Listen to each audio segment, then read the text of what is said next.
This is gonna be a good one. Yeah, this is a wild one.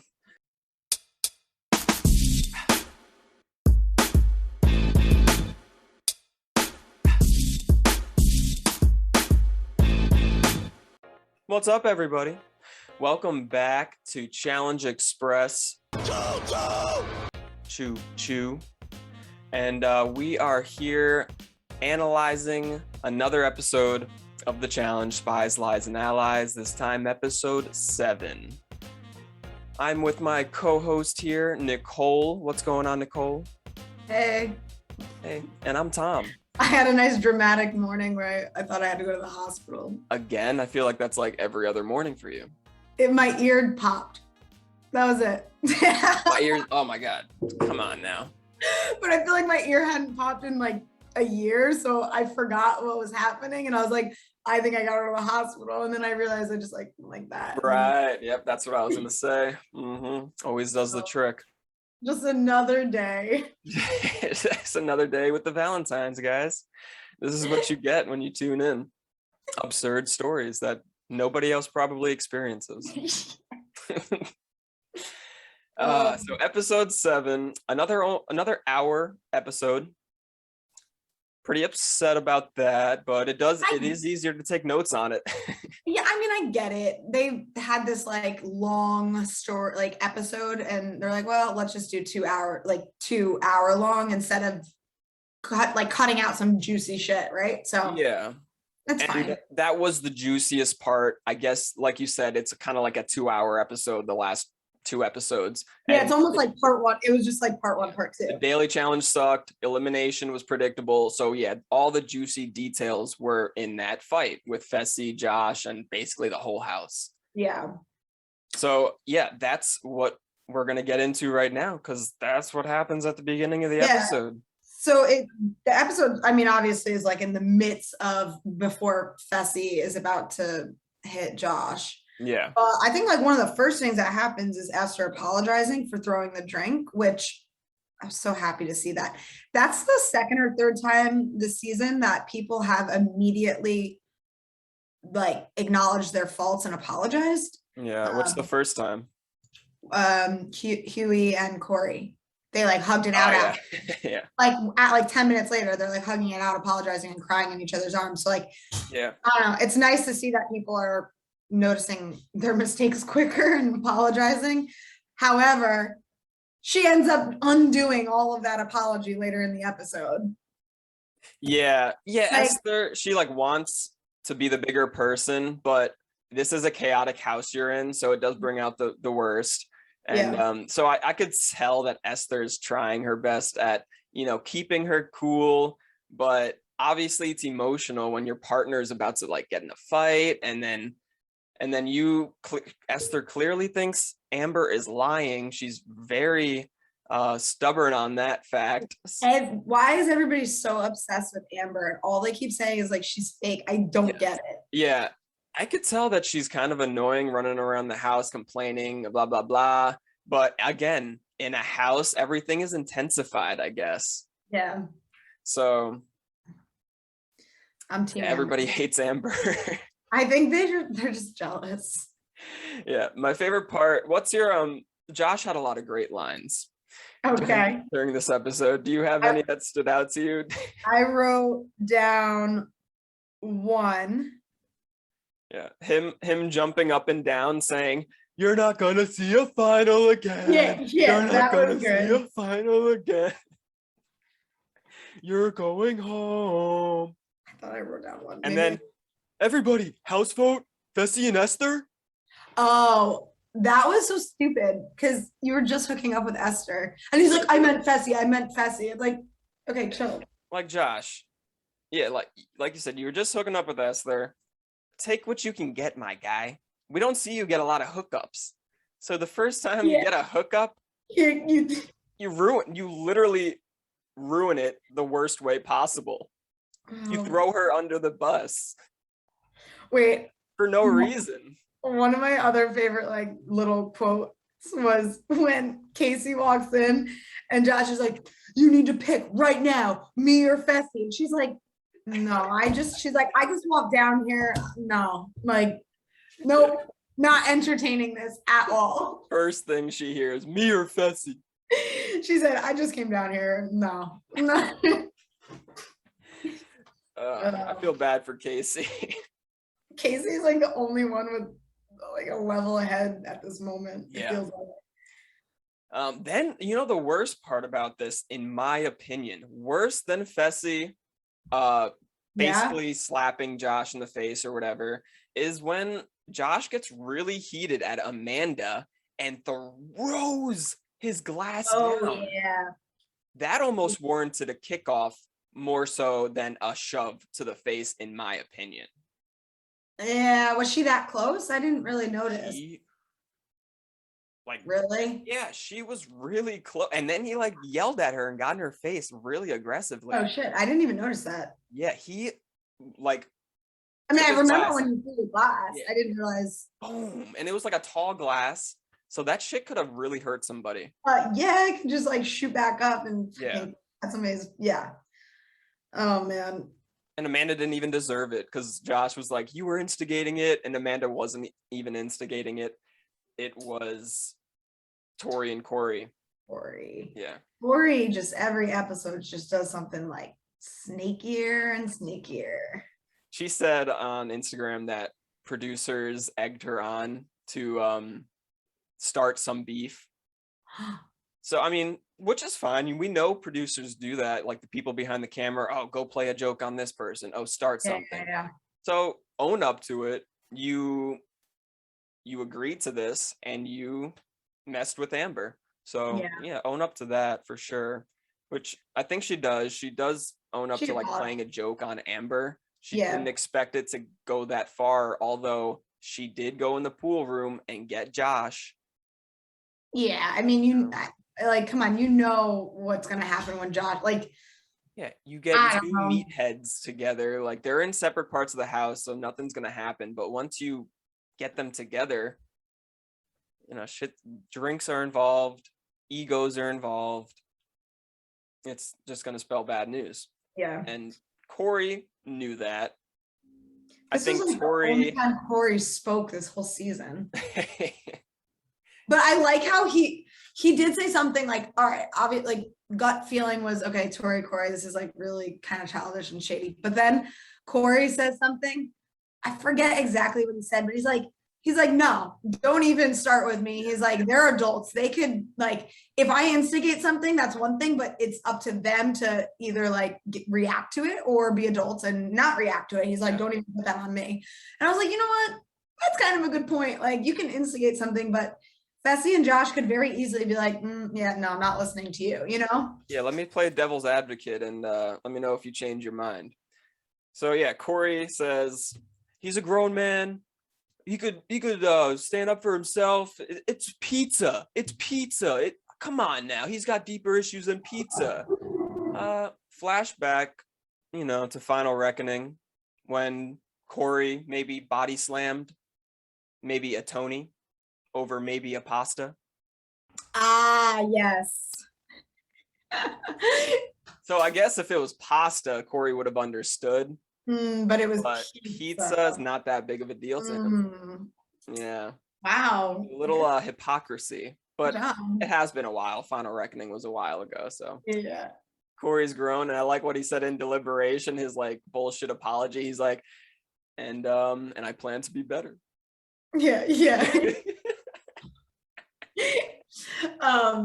For fantasy, this episode was wild, dude. Yeah, we're gonna have to go over it, and I'm sure you picked up on things that I didn't see, and vice versa.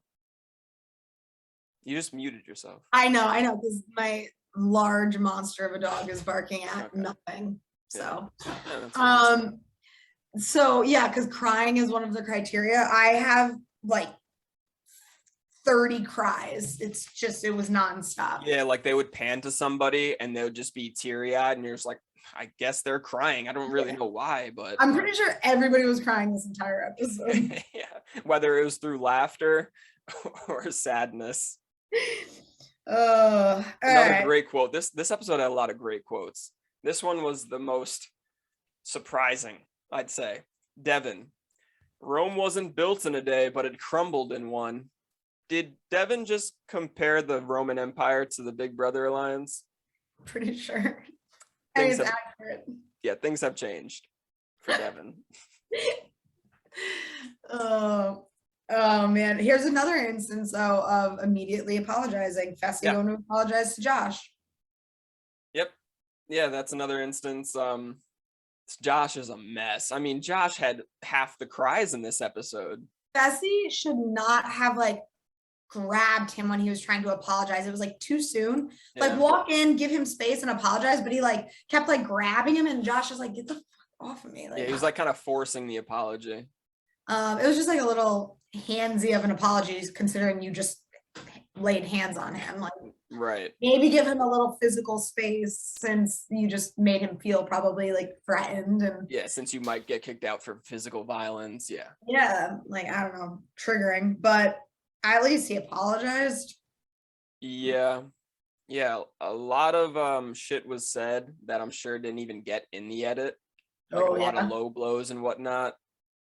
And yeah, Josh was really hurt. I never thought the Big Brother alliance would stoop to this level and would be so naive to get fooled by the house. I thought they were like one of the smarter groups of people entering the house. Big Brother. Josh is in the group. Dude, Josh won Big Brother though. I don't watch Big Big Brother. Know that.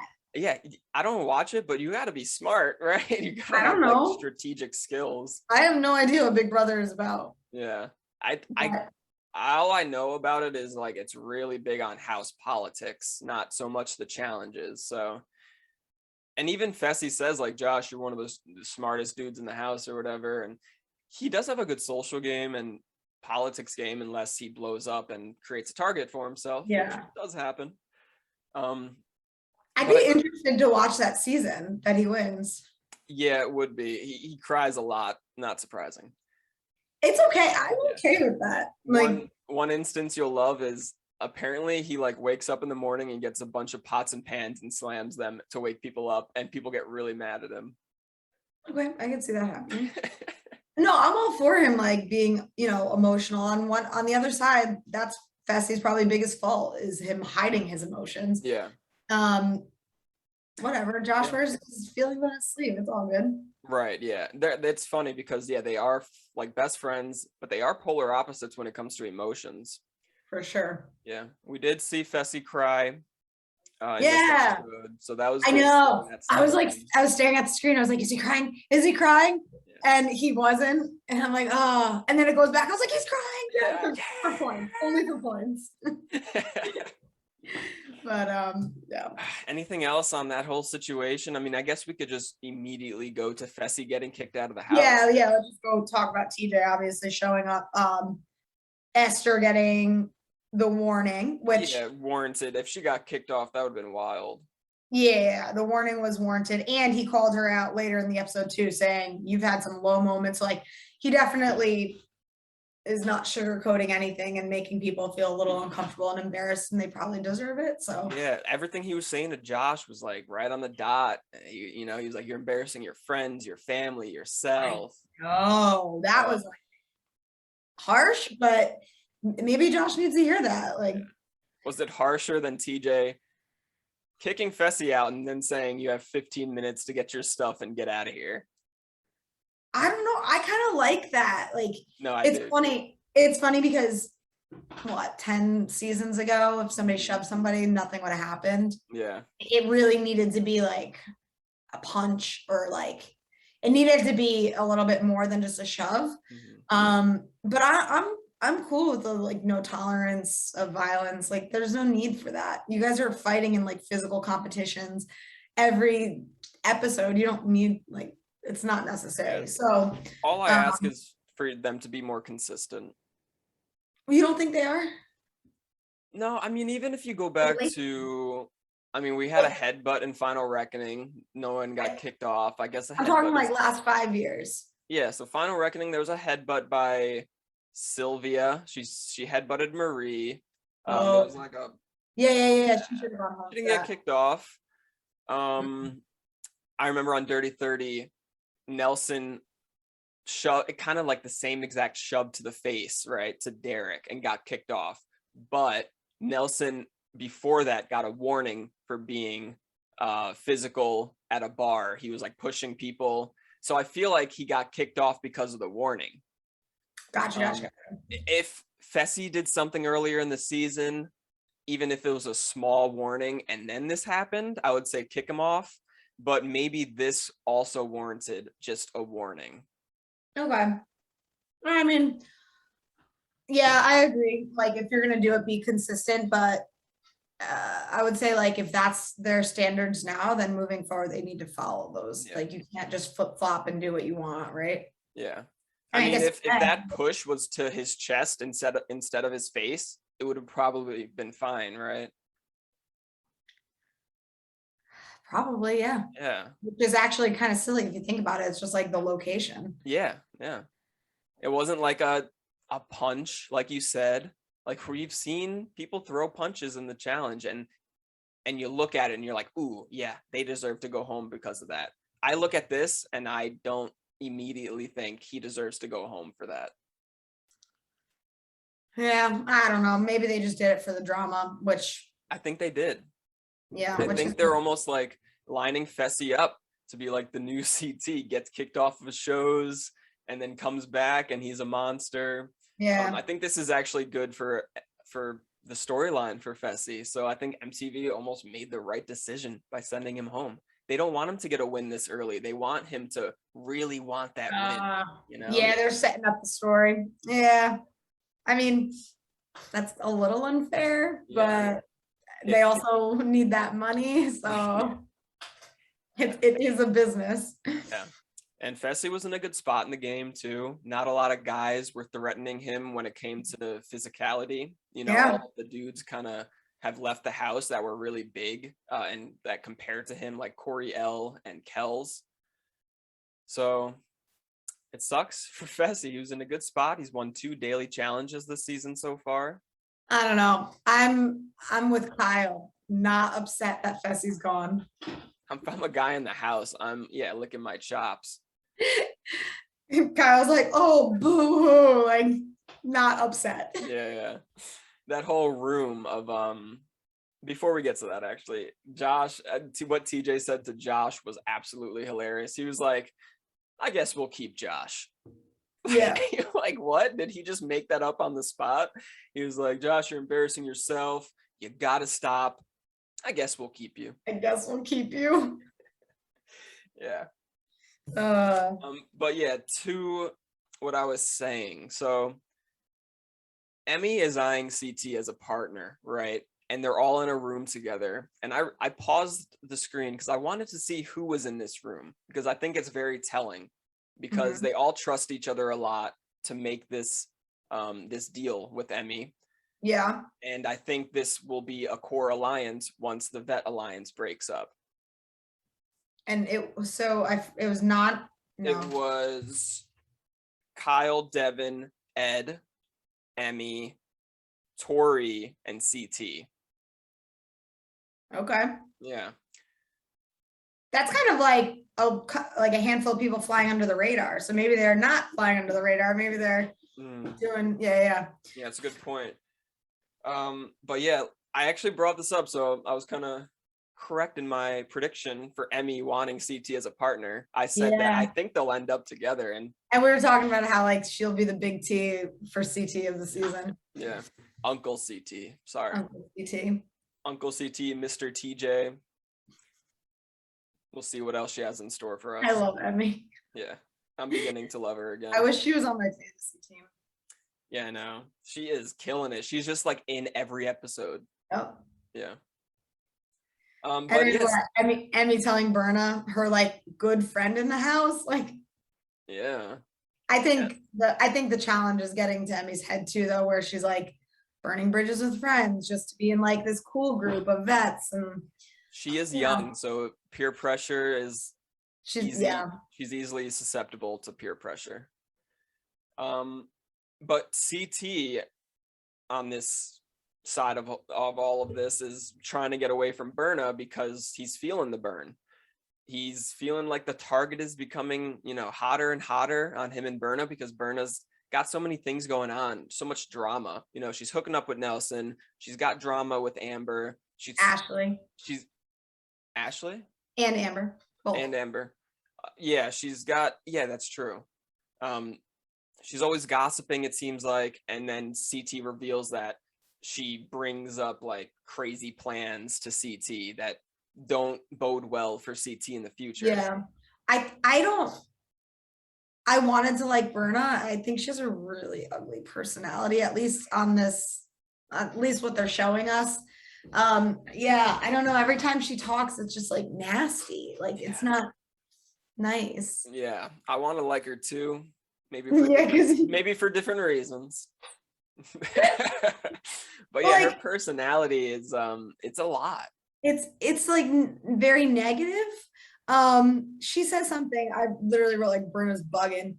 She's like, Amber deserves to go in because she started it. I was like, wait, she started it? Pretty sure Corey, Esther, like anybody but Amber started it. She just doesn't like Amber.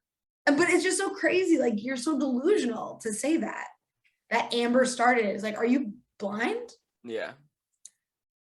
She is blinded by her hate, it seems. Yeah. Yeah, Emmy another rookie just kind of like saying, okay, I'll go in. Yeah. Side note, Ed, I love his like humor. Yeah. His personality. When Emmy was saying like, she was like, I just talked to Berna and I lied to her. I told her that I wouldn't take CT. And immediately Ed in his like stupid humor is like, he was like, oh, Spies lies. That's a lie. You're a liar. He's like, you lied. You're a liar. Just making fun of just like the whole Spies, lies, and allies thing. I know. I guess they probably find it silly name. Yeah, she signs her life away in hot sauce. That was really funny. Is that like something they've done before, or I've never seen that, but it sounded like something they've done before. Yeah. They made it seem like they do it all the time. Emmy and Emmanuel talking strategy was kind of an interesting take because we haven't seen that serious like strategy politics side of Emmanuel. And it's there. Yeah, and it's there. He's probably a big threat. I feel like the only person who sees it is Devin. Right. Yeah, I was gonna say Devin's definitely spotted him out as a really big threat, but nobody else is kind of talking about him. And he even knows. He was like, if you don't go in now, you'll go in next time and they'll likely pick me to go against you guys. He's got it all mapped out. Wow. Emmy and Emmanuel in the final? Yeah, and it's weird to see them in scenes together because of what my friend told me about how they're together. They're together now, yeah. I don't know if they're still together, but they were at some point, I guess, after the show. So I don't know if that plays out during the show, but yeah, this was Emmy's best option going in right now. Once Fessy got kicked out, and once the deliberation, Esther gets voted in. So it's going to be a female elimination since this has happened before. Yeah. So it's going to be a 1v1. You'd rather do a 1v1 against an opponent you think you could beat than a 2v2 with Huey on your, attached to your side. Yeah. Nothing against Huey. No, but your fate is in your hands. Mm-hmm. I love the elimination. You did? Yeah, it was a good one. It was. I just love the spin on the hall brawl. Like, I thought it was really cool. Yeah, so we get to the elimination hall brawl, or should I say rage cage? So hall brawl with a twist. Yeah. Only thing worth noting is it seemed to catch not a lot of people, but some people off guard that Emmy was voted in. Most importantly, Esther. Yeah, I guess she probably doesn't understand the strategy behind it. Right. Yeah, that doesn't understand the complexities of the game, perhaps. Maybe. I don't know. I mean, she seemed like she kind of did previously, but maybe just this one. I don't know. And she had a lot of power throughout this game, so maybe her having no power really frazzled her. Yeah. Also, it surprised Berna, of course, but yeah, Esther is the one competing. So it's for you not to know who you're competing against, like have no clue, and this being a surprise, obviously plays in the psyche. I'd be scared going against Emmy in this elimination. Yeah, I mean, yeah, Esther's a fighter, but Emmy's a psychopath. Well, they kept saying, which I couldn't really tell, but they kept saying that Esther's the smallest girl in the house. Bettina's gotta be. Or one of. Yeah. Which I didn't think Emmy looked that much bigger than her, but I don't know. Yeah. I mean, Emmy, I think it's not about height. She does have a little height advantage over Esther, like maybe an inch or two. But she's like built bigger. Broad. Yeah. Yeah. So yeah, the difference in this hall brawl is that there were a bunch of ropes on the bottom, which I found very interesting because they have to run over ropes so they could easily trip up. The floor was just covered with rope. But we didn't see that play a part. No, we didn't. Yeah. I mean, I'm sure it did, but we just didn't like see them like tripping. Yeah. And probably just made it harder to like navigate, I suppose. Yeah. Wait, they had to ring the opposite bell, right? Yeah, they had, yeah. Okay. Yeah. So yeah, it was surrounded by a fence rather than what, like a plexiglass. Yeah. Which is good because you could really use that fence to gain leverage, rather than plexiglass, you can't really, grab it. Yeah, but did you see that first shot where somebody's foot was in one of the holes of the fence and like their whole leg was like getting bent down? I was like, oh my God, because imagine you just get like a limb in the fence and yeah. I mean, we've seen a finger break so easily in a hall brawl without a fence. Oh my gosh. Imagine, just getting your finger caught in something. Or I didn't see that foot thing, but that sounds scary. I remember I was like, well, that person just sprained their ankle, but maybe not. It just looked, it looked bent. Yeah, and then once you get to the other side, you have to climb the fence a little bit to ring a bell, which is up high. Mm-hmm. So yeah, good little iteration of the hall brawl. Esther, did her best. She did better than I expected. Yeah, she put up a good fight. You could see the fire in her the second round too, but and that takes a lot to have fire in the second round after you get beat pretty bad in the first round.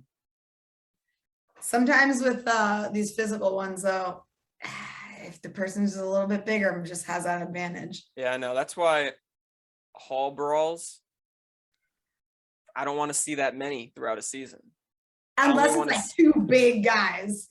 Two hall brawls like max, one for the girls, one for the guys. That's all. And they need to be like equal size. I don't want to see like, what was it? Fessy and Kyle? Nelson, Fessy and Kyle. Yeah. Yeah. So it was kind of early for a hall brawl. What do you think about the timing? Because we see two rookies. Luckily this played out pretty entertaining wise, but I liked it.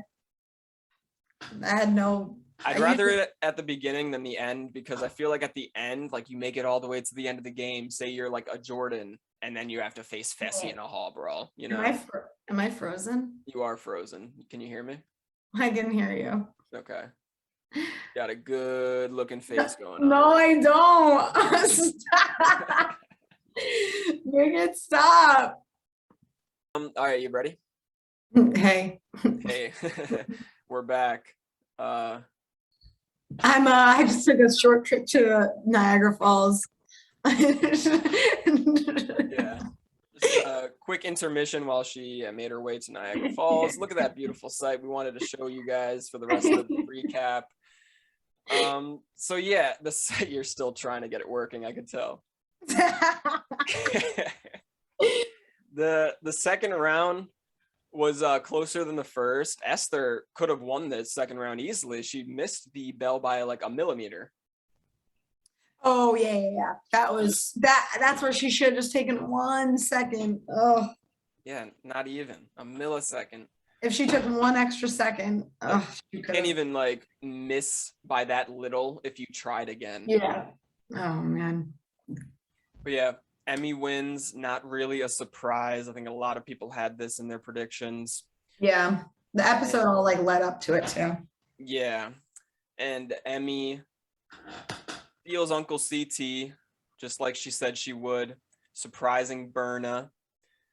And then it seems like Emmy and Berna are really going to be enemies throughout the remainder of the season. Definitely. Yeah. Huey and Berna are partners, but you think it spells doom for them. But on the Next On preview, it looks seems like they have a winning. chance of winning the daily. Yeah, it looks like they won, but that could just be to trick us. But if they win, that means the vet alliance will officially be broken for this next episode. They have to vote in a pair that has a vet in it. I hope Huey and Berna win. That would make the episode very entertaining. And yeah, I think that wraps it up. Cool. Can't say it's easy recording like this. It's definitely not easy. I feel like because I can't see myself, I don't exist. Yes, I feel like I'm talking to myself. I'm like, I should respond. I'm not a big fan of this. Yeah, but thankfully it happened in the last 5 minutes of the analysis. Hey, you know what? We used to have technical difficulties every single episode. It's been a while. Yeah, so it's almost like a warm welcoming to this technical difficulty. We're back. That's how you know we're officially back. You want to do Spies, Lies, and Allies? Spies, Lies, and Allies. All right. This episode, the spy was Corey. Yeah. Corey. Or Tori. I'm gonna give the lie to Tori, so I'll just give the spy to Corey, give the lie to Tori. I'm gonna give the lie. Also to saying like she didn't think it would blow up. I'm gonna give the lie to Emmy. Ooh, all right. So maybe you're right. The spies to Corey and Tori. Yeah. The duo.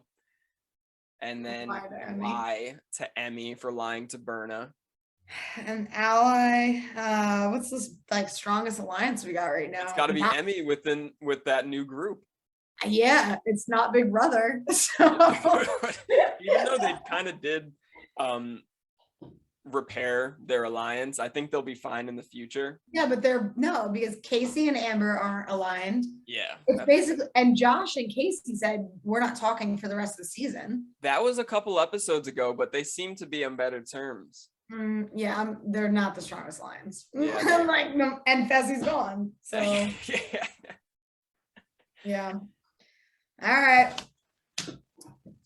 right, that wraps it up. Thanks for joining, everybody. This is me. That's Nicole at Niagara Falls. Ah, man. As if I wasn't good at outros to begin with. I know. Like, how do I say goodbye? I'll see you later. All right.